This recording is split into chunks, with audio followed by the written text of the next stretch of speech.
Good afternoon, everybody, and welcome to this panel on climate refugees and the democratic dilemma, balancing human rights, governance, and environmental justice. My name is Laura Arcila, and I am with the Office of International Programs. And thank you very much to our 4 panelists today. I'd like to briefly introduce them. So the convener of the panel and the moderator is Peter Backlund, who is Associate Director of the School of Global Environmental Sustainability at CSU. Thank you, Peter. On the left, to the left of Peter, is Sam Houtling, Program Manager of the Strayer Center for Public Service Leadership at CSU. Thank you, Sam, for participating. To the right here of Peter is Yona Yarrington, who is Assistant Professor in Anthropology at CSU. And then last but not least, we have, one moment, please. It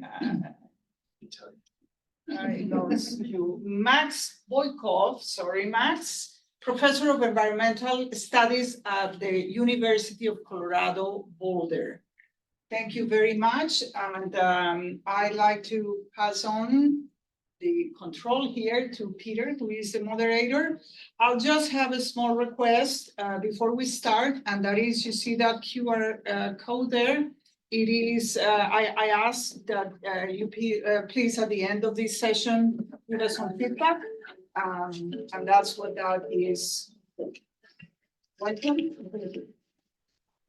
Thanks, and thank all of you for coming. It's always really gratifying on an afternoon to see a good crowd come in to have a good discussion. And I know from preparation with the other panelists that our idea here is to offer up some thoughts on the topic matter and have a discussion and ask each other some questions. But we really, all of us are very interested in having as much back and forth as possible as we can with the audience. So we very much invite you to ask questions, especially as we get along into the program a little bit. I'm not going to say a lot about what I do. I would say just obviously that in the School of Global Environmental Sustainability, we see climate change as one of the central environmental and social issues of our time. Okay, so it's an incredibly important issue. I think all of us on the panel here agree that refugees and the whole issues surrounding them are very central to that, but we've also had some discussion that we see some other really interesting aspects of the intersection of climate change and democracy, or what you might call democratic processes. And so we'll probably veer into discussion of some of those things as well. I'm going to stop now and ask each of the panelists to give a brief description of their work and what they see as a really big issue in climate and democracy, the intersection of that. So we'll let each of them give some brief remarks, and then we'll open it up to more free-flowing discussion and Q&A after that. And so with that, Sam, why don't you kick us off? Happy to. Excited to be here. Thank you for everyone for joining us. My name is Sam Houtling. I actually wear 3 hats here at the university. So along with running the Strayer Center, I teach in the political science department, and I am also a PhD student in environmental policy and politics. So I'm going to be sort of actually bouncing around between those 3 sort of hats as I answer questions and think about this topic. Some of the research that I've actually had published in the last year is about climate change and local governments, and whether local governments collaborate or compete for resources, which you might think like, well, that's kind of, a really unique, very specified topic. Like, why would that relate to this larger conversation? Well, everything is felt at the local level. And so I was actually trained before coming to the university as a city manager. My wife is a city manager. Many of our close friends are city managers. A lot of folks don't really know how local government actually works here in the US. And much of our local governments are actually what we call council manager form of government. So you have elected bodies that sort of serve as the board of directors, if you will, but then you have a city manager who serves as the CEO, and then everybody works for the city manager in the municipal organization. They report to the manager and not the mayor. And everything is happening at the local level. And so one of the things that I want us to think about today is, what does that look like for local government partners, whether that's folks here near our southern border, or now in the Rocky Mountain West, or frankly, anywhere in the world, anywhere in North America that's dealing with this crisis, which is climate refugees. There are, I think the estimate is that since 2008, there's about 400 million climate refugees here in the world. But there's a bit of a misnomer there because most of those refugees are actually in country. So we had roughly, I think, over 3 million, what we would call climate refugees here in the United States last year. Most of those folks were moving from the Southwest or Florida to places where they felt as though they would, be able to live long-term after being pushed out for various other reasons. So I want us to explore that. I want us to be thinking about competing and collaborating, because unfortunately the research that I've done has shown that local governments compete much more than they can collaborate. And so in this, the larger topic, local governments need resources and capacity to be able to address things, and they're not getting that. And when they are potentially getting that, are they working together or are they competing for those limited resources? So I'm gonna leave it at that because there's a lot there that we can kind of go into. Happy to sort of answer other questions. I'm really excited to hear what my co-panelists have to talk about. So. Excellent. Thanks, Sam. And I think you made a very important point there about this being a really great example of a global issue that manifests where many of the impacts and challenges actually manifest on a local level, in addition to the kind of global climate negotiations you probably read about in the paper. Fact is that this giant global change is impacting communities all around the world. So, Yeah. Give us some of your perspective. So hi, so nice to be on this panel with you all. My name is Jonna Arrington. I'm an applied environmental and economic anthropologist. My work explores how climate change affects human culture, particularly through what it does to social relationships, to economic patterns, and to our experiences of our lived environments. So one of my key field sites has been Tangier Island in Virginia, which is a small island. You may have heard of it. It pops up in the news every now and then. It has about 430 residents who face a direct threat from land subsidence and sea level rise. However, today I'd like to focus my comments more on my recent project in Norfolk, which is also in Virginia, examining the interaction of climate change, displacement, and democracy. So I'm relatively new to CSU. Before I came to Fort Collins last year, I was at the University of Virginia's Karsh Institute of Democracy, where I worked in what we called the Repair Lab. And it's an interdisciplinary team of environmental scientists, political scientists, and historians, and an anthropologist exploring these issues. So our project in Norfolk, we conducted it with an environmental justice advocate who lives there. Her name was Kim Sutter, and we also had a team of 12 undergraduate research assistants. We worked to understand the dynamics of changes to property values, housing values, and housing practices in response to rising sea level and environmental impacts. So let me just tell you a little bit about Norfolk. It's a really great place to study housing and climate change. It's a dense urban area on the East Coast, and it's surrounded on 3 sides by water. Additionally, it's crisscrossed, the city's actually crisscrossed by creeks and inlets. So water is ubiquitous there. It has about 233,000 residents, and they live on land that's totally developed, meaning that it has already been built upon. All of the land has been built upon before. And it all kind of sits at a relatively uniform low-lying elevation. It's not completely the same throughout the city. There are some differences, which are important. It's also home to the U.S. Atlantic Naval Fleet. So it has this huge military installation. And so the physical geography, the government presence, and the history of racial segregation in this historic southern port city make it a perfect case to examine what I have been calling climate gentrification. So our findings from that project suggest that sea level rise is driving a new but recognizable form of displacement, where the less wealthy, predominantly Black residents at higher elevations, those who live in higher elevations, become targets for people and developers who want to move out of, or maybe just move investments out of, lower lying areas. So this phenomenon raises questions about the idea of climate refugees. And it highlights the fragility of intergenerational wealth transfer, in this case, is houses or as equity in houses. So it means that these families' economic stability is directly threatened by this environmental and social change. So the social science that we did there is generalizable. It speaks to these global patterns of social stratification and resource distribution. These are the kinds of patterns that we can see and we expect to continue seeing in other places too, because the struggles over space and housing as finite resources are human and global struggles, and they do manifest locally, like Sam was saying. So to me, this is the study of environmental justice. Based on our work, Kim and I proposed a two-part policy intervention. This is what came out of our project.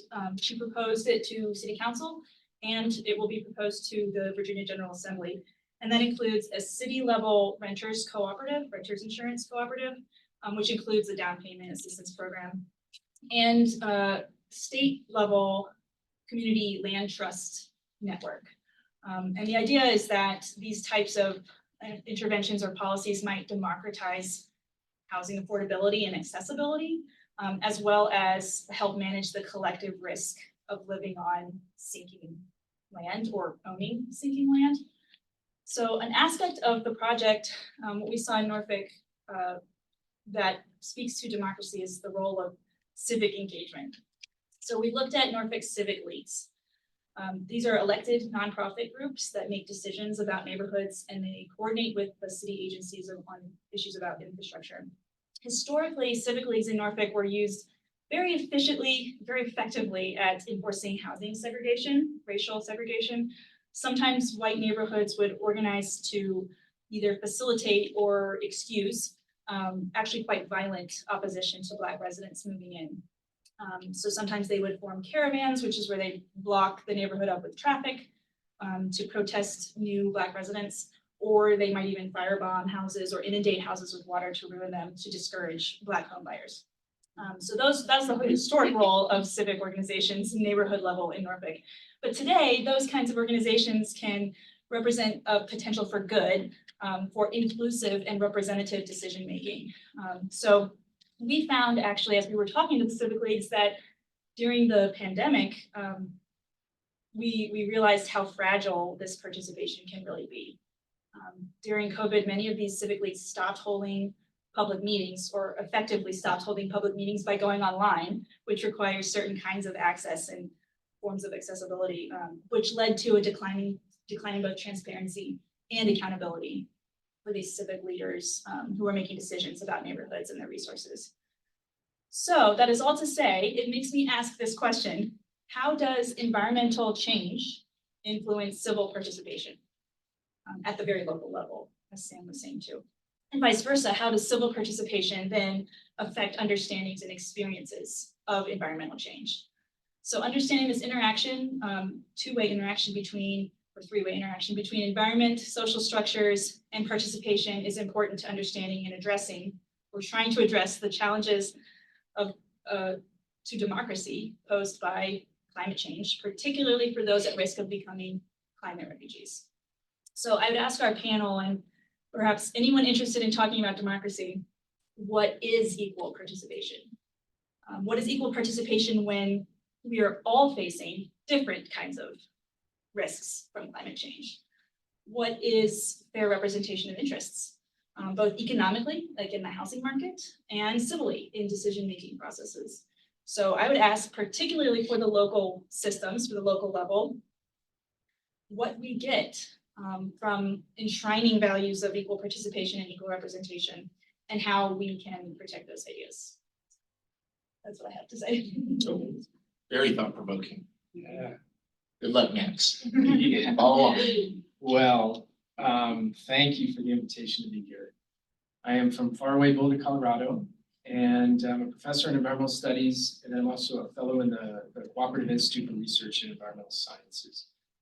And I'm going to hopefully complement what Sam, Peter, and Jana are offering here. And part of the conversation that I'm looking forward to having is I think drawing more on my experiential sort of ways of knowing about these topics as much as the research. The research that I've done over the years has looked at decarbonization through environmental and climate policy, sustainability, also through the ways in which discourses flow from those formal spaces of science and policy into people's everyday lived experiences.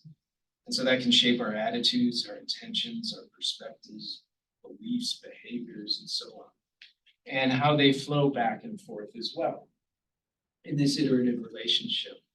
And so I'm happy to talk about some of the research that I've done. I've also contributed to things like the IPCC Intergovernmental Panel on Climate Change, most recent assessment report for the third working group, helping to better understand how social sciences can shed light on these interactions and how it can actually help with progress on climate change. So the experiential piece of this, I suppose I'll just say in brief for now. I just had come back from a 6-month sabbatical in Singapore. And being there in Singapore has really been, even though I've experienced a lot of other things, I learned a lot. And learning a lot about the fundamentals of democracy and what it affords us and what it complicates while living in a largely consultative authoritarian state was really instructive for me. Interacting with students there, learning from fellow faculty members was really enriching. And maybe there's some of that I can bring to this conversation.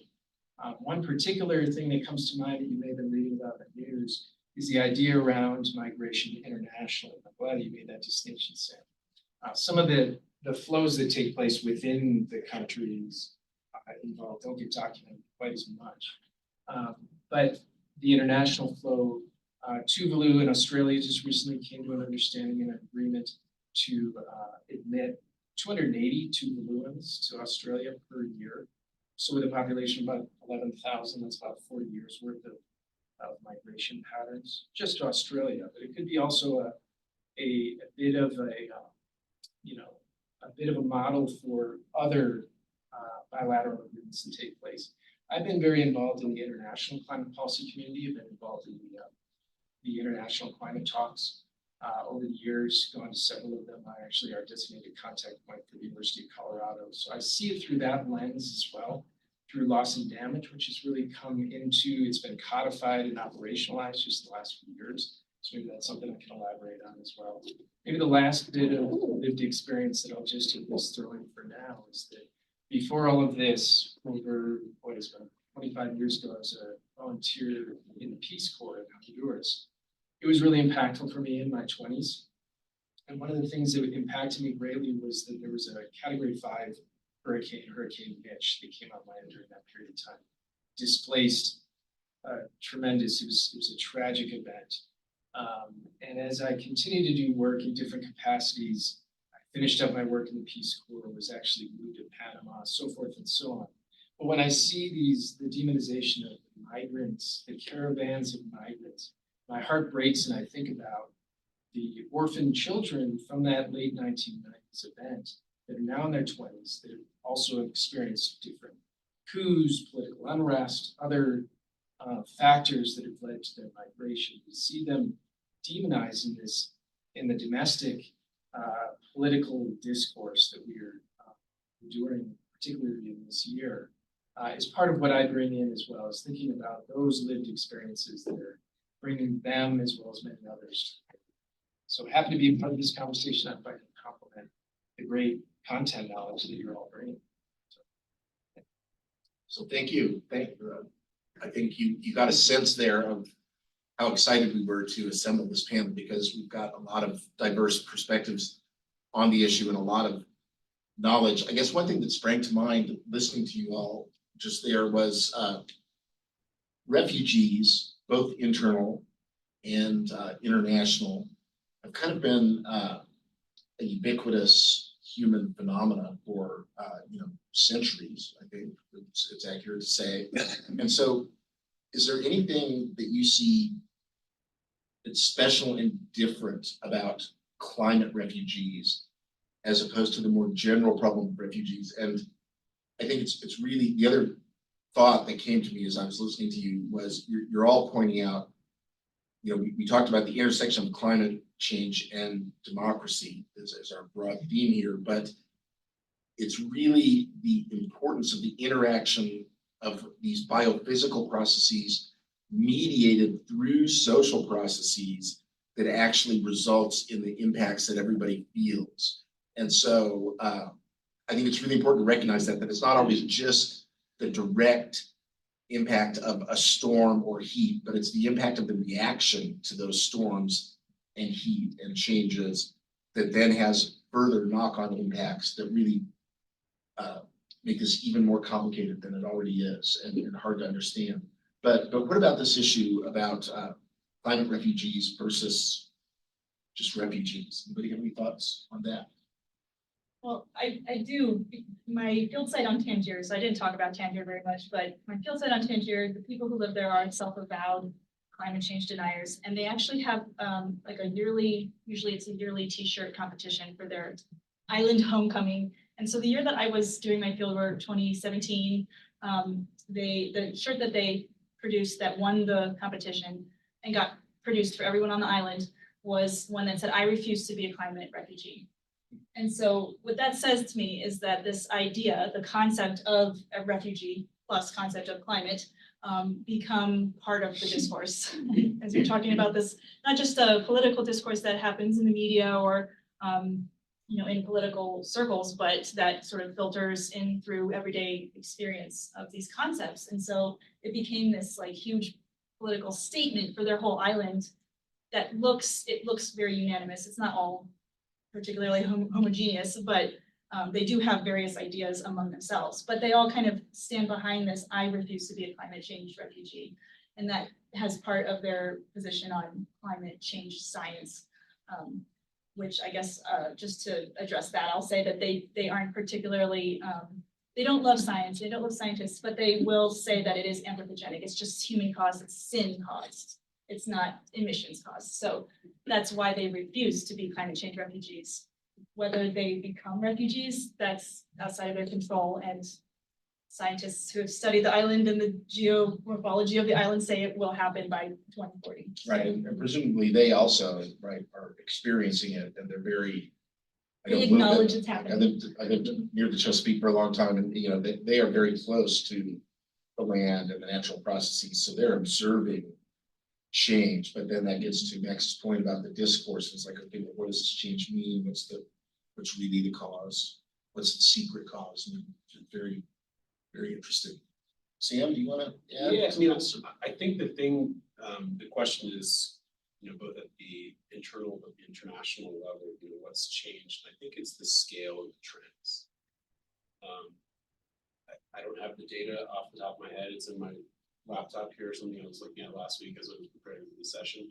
But I want to say that it's something like close to a 50% increase annually in terms of the number of climate refugees.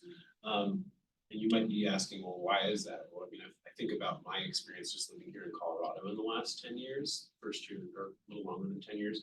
The first year that I lived here, we had those floods followed by devastating fires. Those were very scary climactic events. We had climate refugees here in Colorado, Louisville, Colorado. We have climate refugees who lost their homes, hundreds of them. New Year's Eve 2021, I think, was that year, that fire. So I think it's the scale and the trends. I was like, what are the largest causers for climate refugees? Floods, fires, hurricanes, heat waves, famines, cold waves, pandemics, and invasive species. And I think that's the other thing that's sort of different about this moment is that maybe there was a sort of trigger geopolitical event in the past, and all of a sudden there was a refugee crisis specific to that.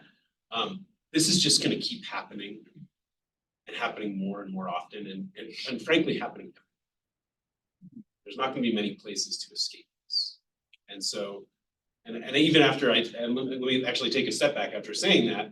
When I talk to international colleagues, many of them actually say, well, you're lucky, you live in the US, you have all these resources, you can move to the Great Lakes. That's where everybody's gonna be moving in 100 years in the world, the Great Lakes, buy property on Lake Michigan, Lake Huron. And I say that sort of laughing and with jest, but it's not too. And there will be issues there as well. So I think that's the thing that for all of us who sort of either study this or are really close to people, especially on the science side, who study the trends, do we have time to address things in geologic time? Yes. Do we have time to address things in terms of our capacity and capability as human beings to change the systems around us? Maybe not. That was one of the things that was really sobering for me a few weeks ago. I was listening to Noam Chomsky talk, who is like as far on the left as you could basically say, and somebody was asking him like, well, you basically said in order to address climate change, we need to completely change our system, right? And his response was, we don't have enough time. We don't have time to change the systems anymore. We have to change the systems using the systems that we have. And I was like, well, wait a second. That's pretty sobering.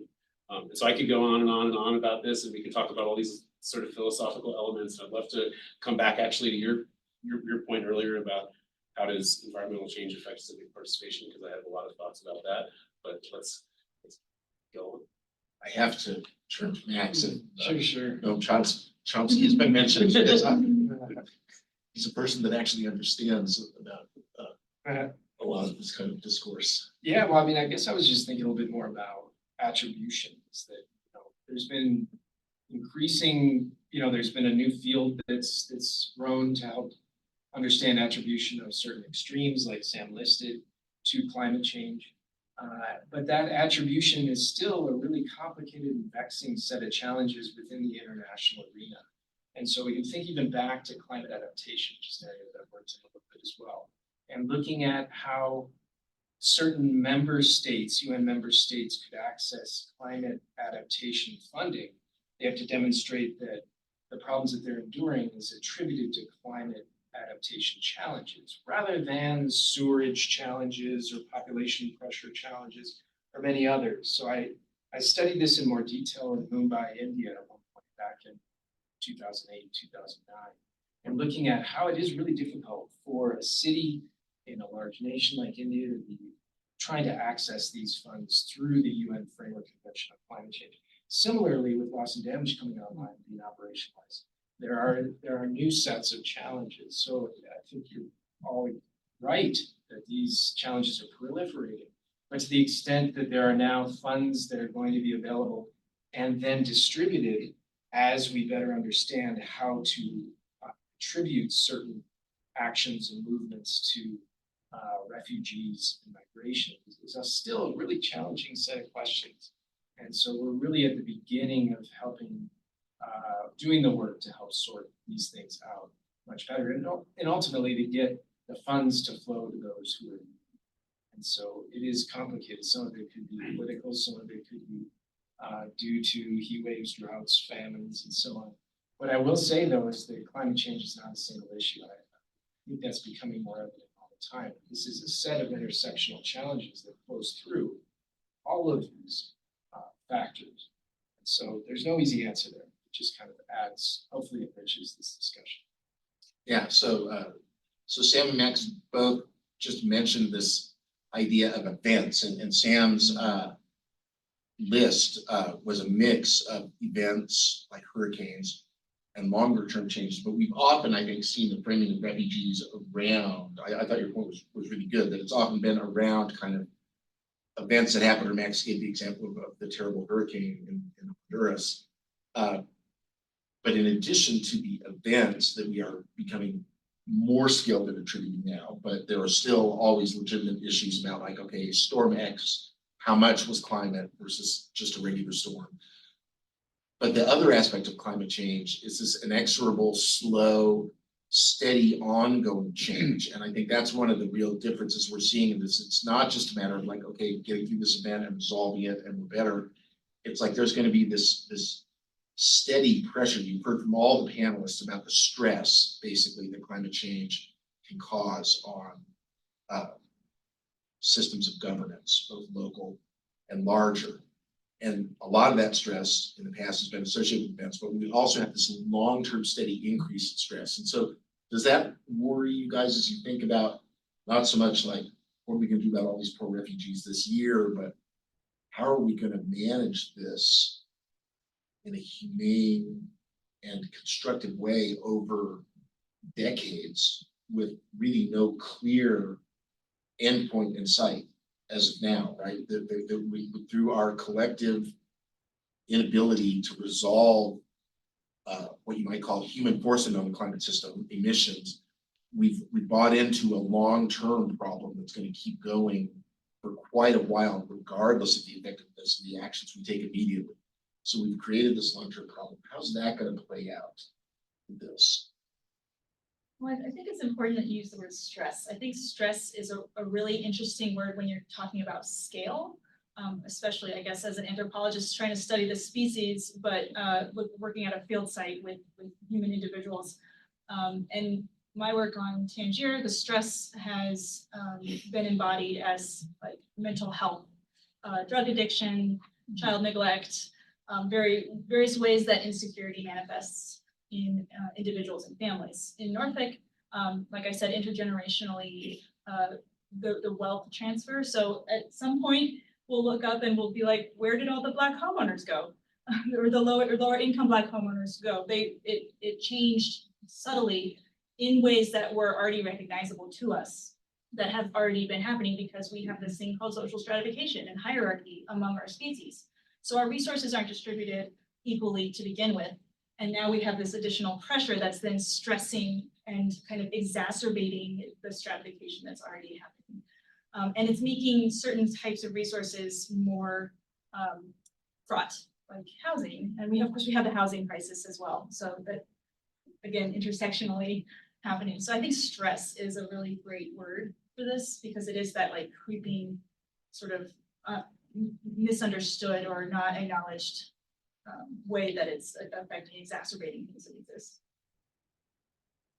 Any further thoughts from you guys on that, or a number of thoughts? Yeah, but I Go for it. Go for it. You know, it comes for me. It comes back to the thing that I mentioned in my introduction, which was what's going on at the local level. So all of these impacts are felt at the local level. As an example, I said I think in the introduction as well. You know, maybe a few years ago, those local impacts were more to municipalities along the southern border in Texas and Arizona, but that's not the case anymore. I was just listening to CPR, Colorado Public Radio, last week, and they were talking about the number of migrants coming to Denver Public Schools on a weekly basis. So we're talking about adding 250 students a week, and that's Denver, Colorado. That's one school district in one place that I'm talking about. So think about magnify that, and that's just the impact on the school district. So let's take a step back and think about who is responding at the local level. We're talking about, you know, human services providers. We're talking about workforce development. We're talking about making sure that people have adequate housing. We're talking about connecting people to schools, healthcare, et cetera, et cetera. So we need people, and people are usually our biggest asset in local government. People are who gets the work done. And in order to hire people, you need resources. And so that's where this is a massive disconnect in terms of systems of democracy. We have an international and a national issue, which is being experienced at the local level. And we're not providing, I mean, I work a lot with managers in local government as well as other levels of government, and a lot of students who want to become managers in government. And one of the things I always say to them is, do you have the resources, capacity, and tools to do your job? Now, you can almost ask anyone in the country who's addressing this issue, do you have the resources, capacity, and tools to do the job at hand? And they will tell you no. And what's really kind of sad, to bring politics into the conversation, is that there was this massive bill that took months and months and months and months of negotiation to iron out in Congress. And because it's an election year, this bill, which would have given, I believe, over $100 billion to key service providers at the local level. So what were they talking about? They were talking about hiring social workers. They were talking about hiring administrative law professionals. Why hire lawyers? Well, guess what? There's this huge logjam in terms of people trying to go through the legals.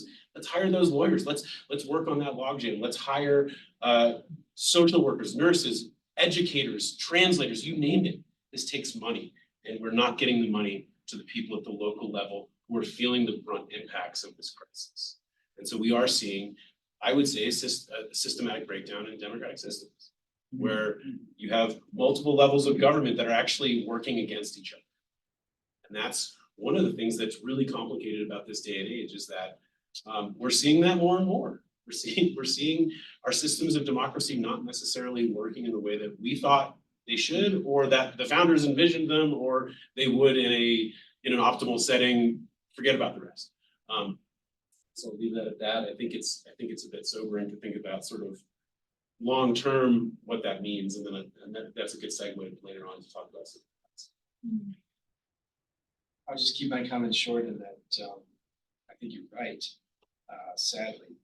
And that there are these relatively low probability, higher consequence events that we can talk about, like hurricanes, extreme events, floods. But then there's these creeping problems that are difficult for us to get our heads around, understand, and deal with, because they're operating outside of our daily lives and our political electoral cycles and so forth and so on. It really puts a stress on our democratic systems to be able to address them. So, 2 points. Yeah, it strikes me that there's also, so you have the stress of the systems. You guys have all explained very coherently. And then you have, it seems to me, looking around in the US and elsewhere, you're seeing a lot of very non-democratic responses to this stress.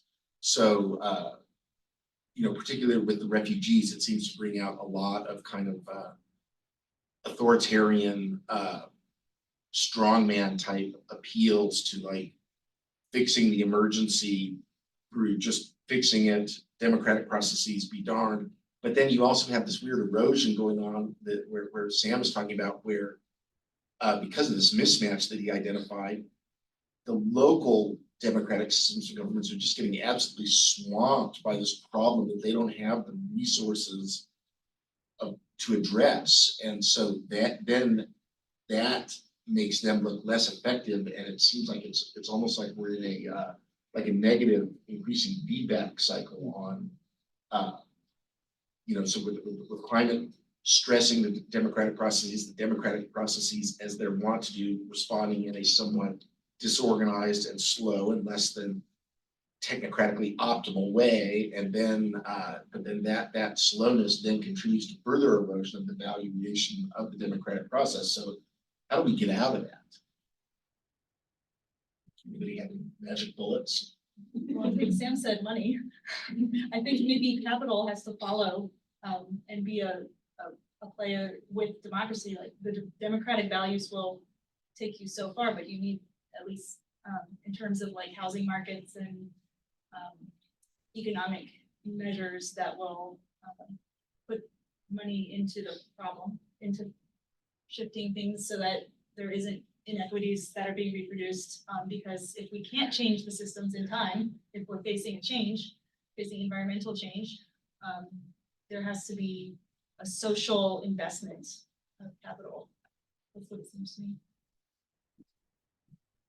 Actually, I wonder if your damage and loss have any sort of capital in ties, like insurance, or if there's, I'd like to hear more about that if you want to talk about Sure, that. about loss and damage? Yeah.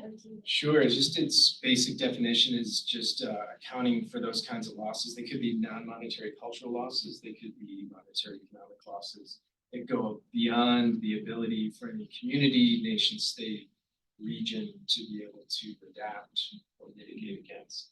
And so then you can see how definitions may spring up to understand that. And so countries are meant to then contribute to this fund, and they get then distributed according to need.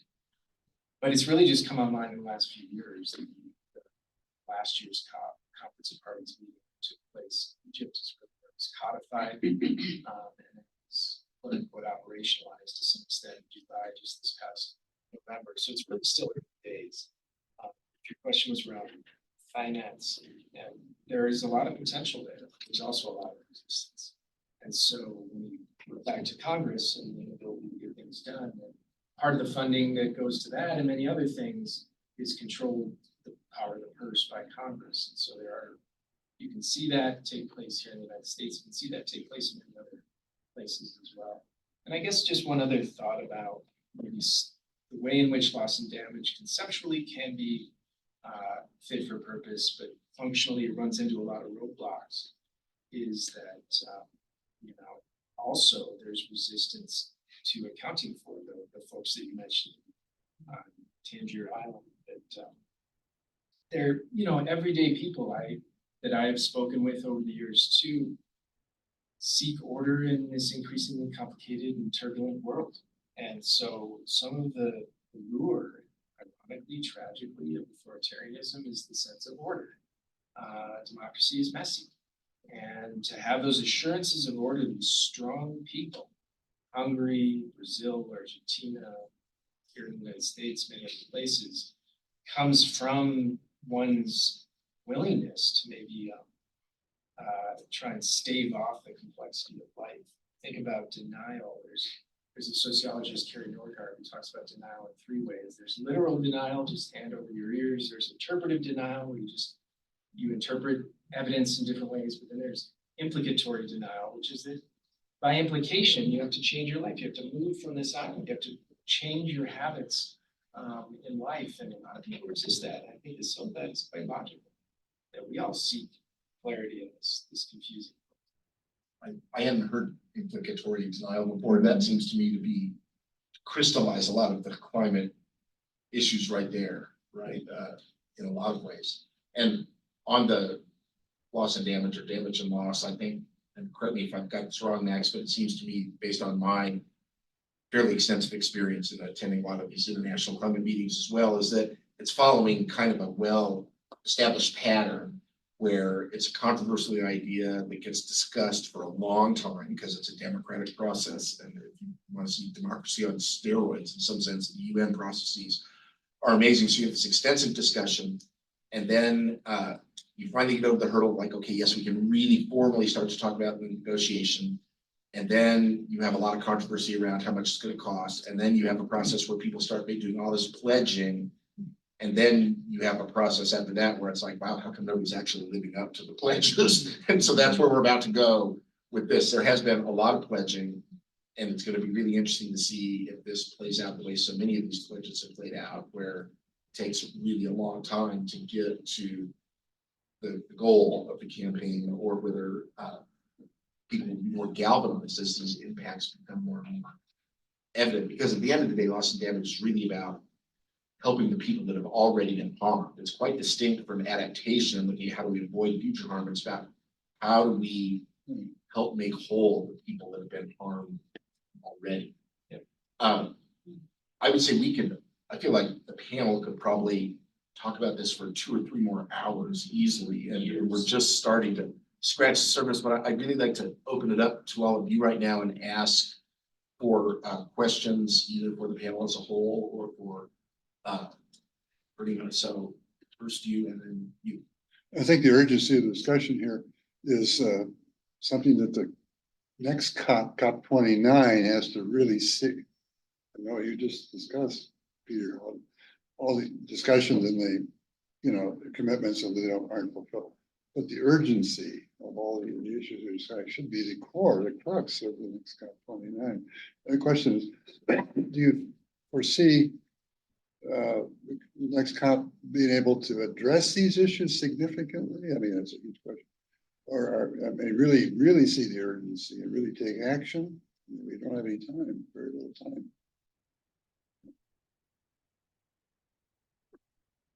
Well, I'd say currently there isn't really a viable alternative.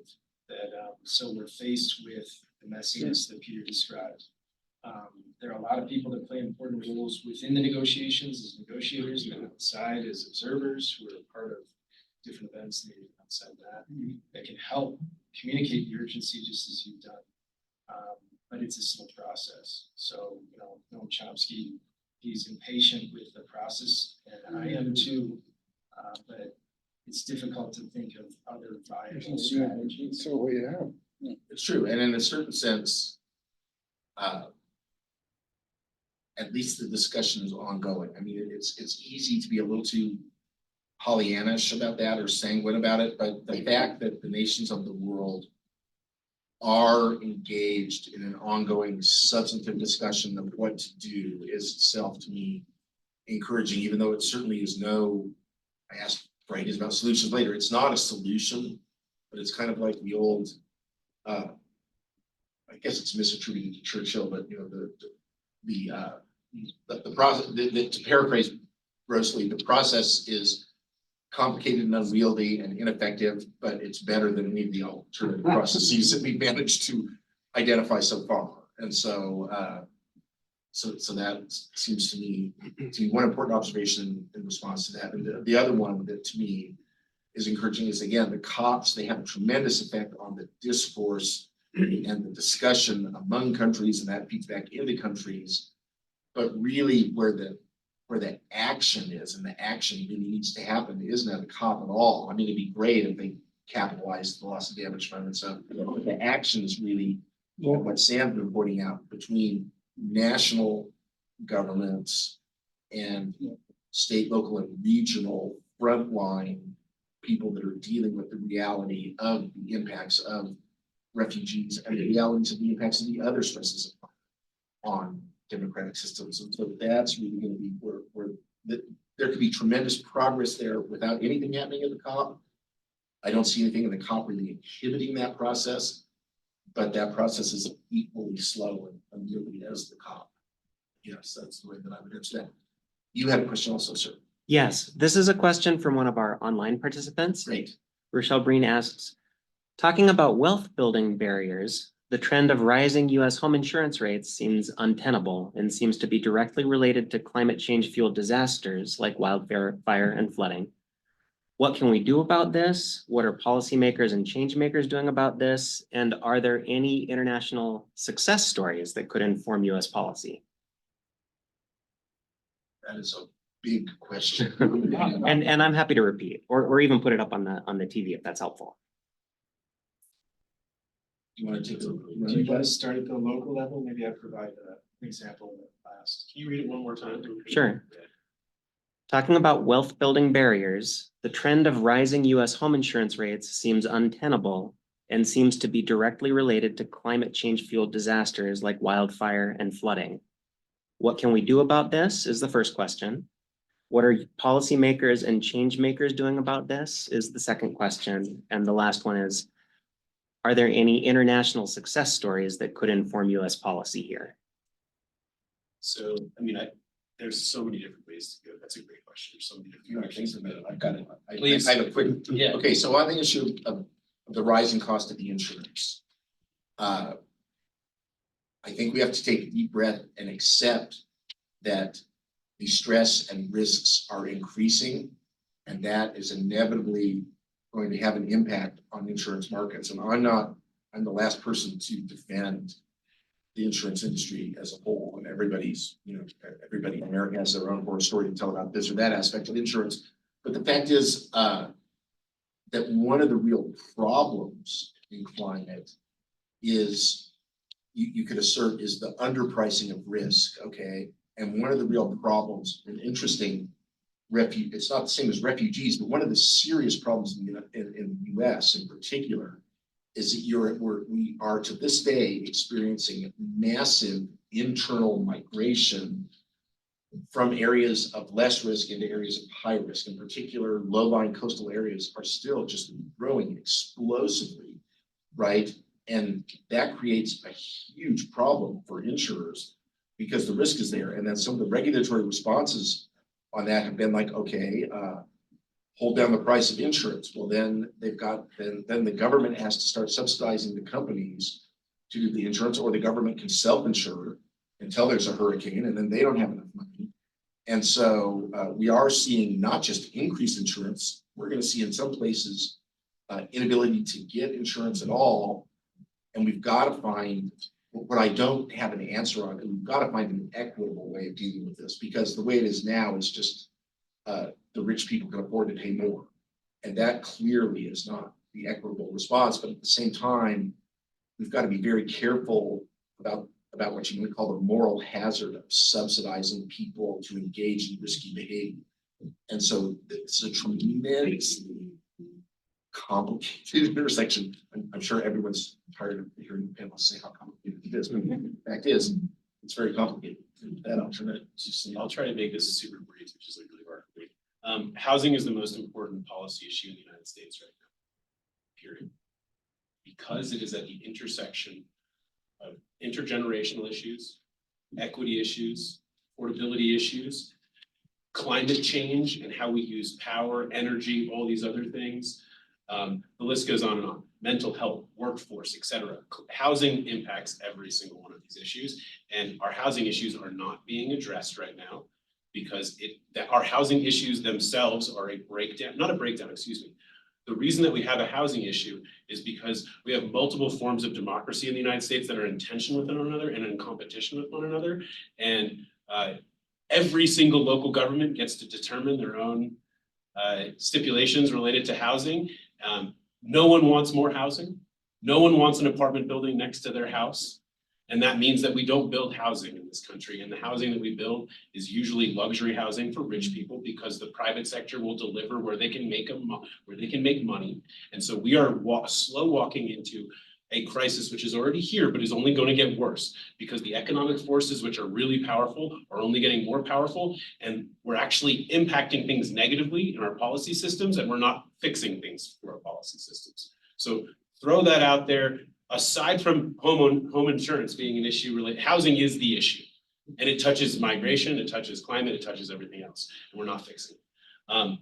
I think that Peter talked about a bunch of really interesting things related to insurance, and I just want to highlight the two that I think are the most important. It's not necessarily, let me rephrase that.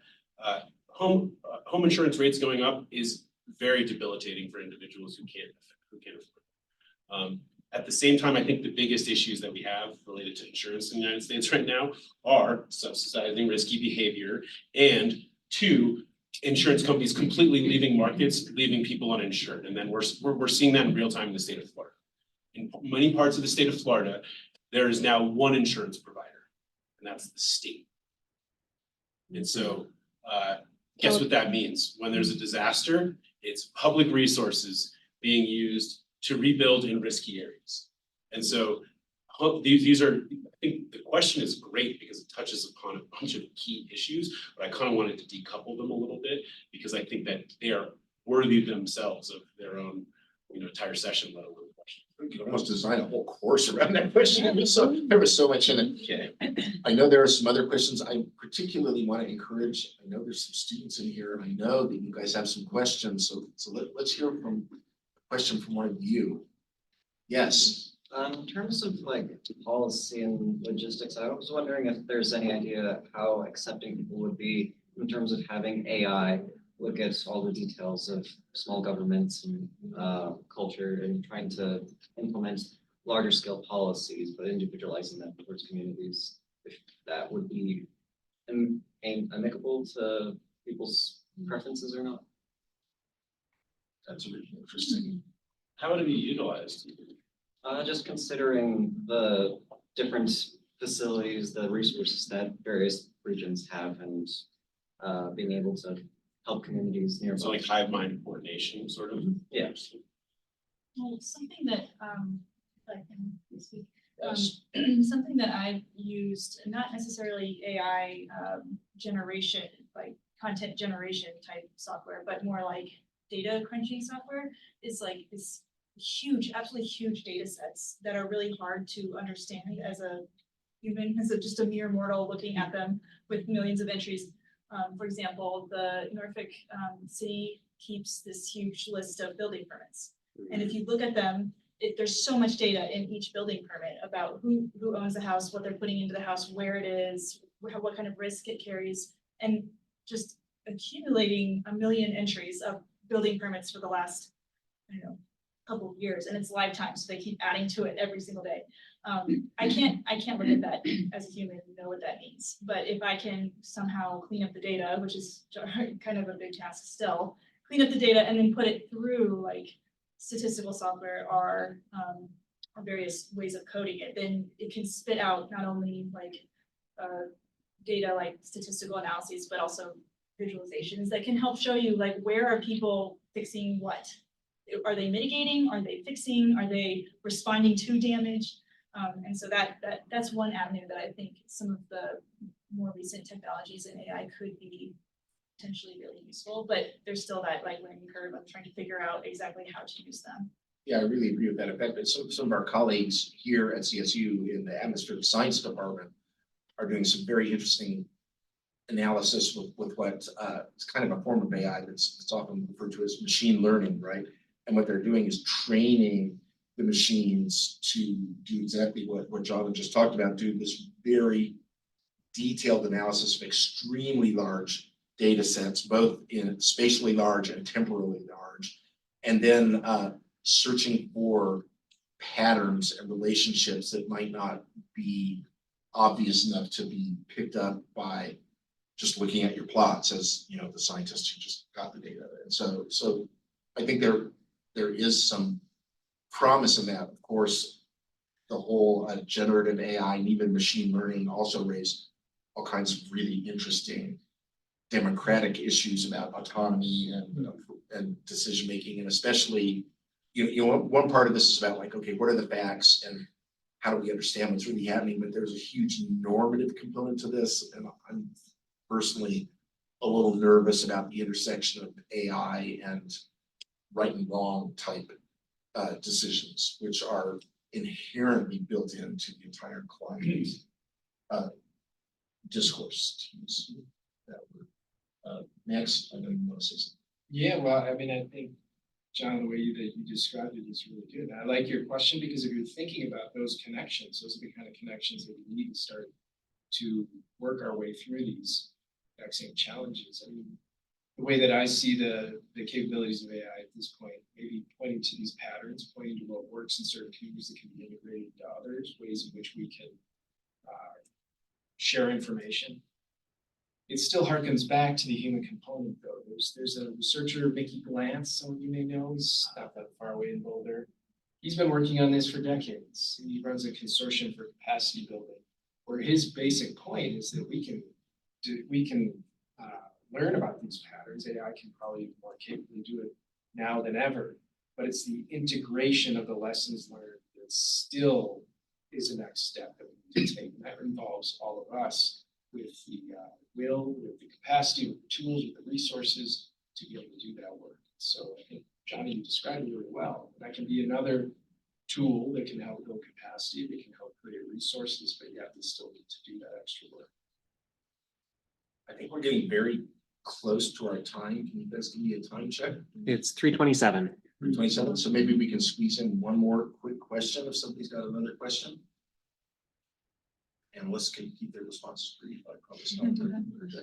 Yes. Have any of you studied or worked with groups that are studying Native American impact on Native Americans with all kinds of climate change? I'm thinking specifically water rights, and anticipating refugees from those populations. So Go ahead. So I have not personally worked with tribes. My husband is also an anthropologist and he works with tribes. I guess what his work is not really on water, but it's on the ways in which national parks can work with tribes to utilize like cultural resources in the best way for both the park and the tribe. So I'm trying to think of how that works with like environmental change and climate change.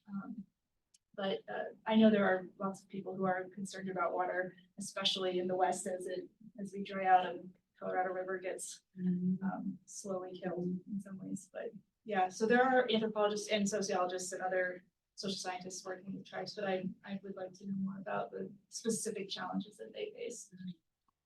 I'll just quickly say, here in the state of Colorado, John Hausdorfer, who's Western and co-edited a book called What Kind of Ancestor Do You Want to Be, where he's partnered with many tribes to help address those challenges, working with considerations around the back movements and such. That I myself haven't done that work, but I certainly could point in the direction of others who do. One other quick pointer I would offer up is that there's a very interesting organization that's active here in Colorado and in other states as well, made up of a lot of Indigenous scholars who are also working with non-Indigenous scholars around looking both at the impacts on tribes and Indigenous peoples, but also the potential application of Indigenous knowledge in managing these things, all of which is very complicated, and we have to be honest that there's not like a really strong record of collaboration here. So it's really important for those of us in a more dominant position to be really respectful of all these things and spend a lot of time listening. But the organization is called Rising Voices, and there are several Indigenous faculty here at CSU who are part of that. There's a lot of people in Boulder that are part of it. I used to work at the National Center for Atmospheric Research. There's some scholars there. They're part of it. So it's a great organization that's kind of trying to tackle those issues over time. Great, thanks. I'm sure we're very much at the end. George? One very quick thing on water and Native peoples, and that is that the Native American Rights Fund, that I hope you all know about in Boulder, which has been working for 55 years, doing incredible work, is just now setting up a water institute. It's going to be spearheading a lot of really good work. So can I say quickly then, on behalf of all the panelists, we want to thank Kathleen and all our colleagues in the Office of International Programs for inviting us to be part of this panel and for putting together the whole symposium, of which this is a part. It's always a lot of fun to work with our international programs colleagues, and I'm glad we all had the chance to do it. So thanks to all of you as well. Thanks for the audience.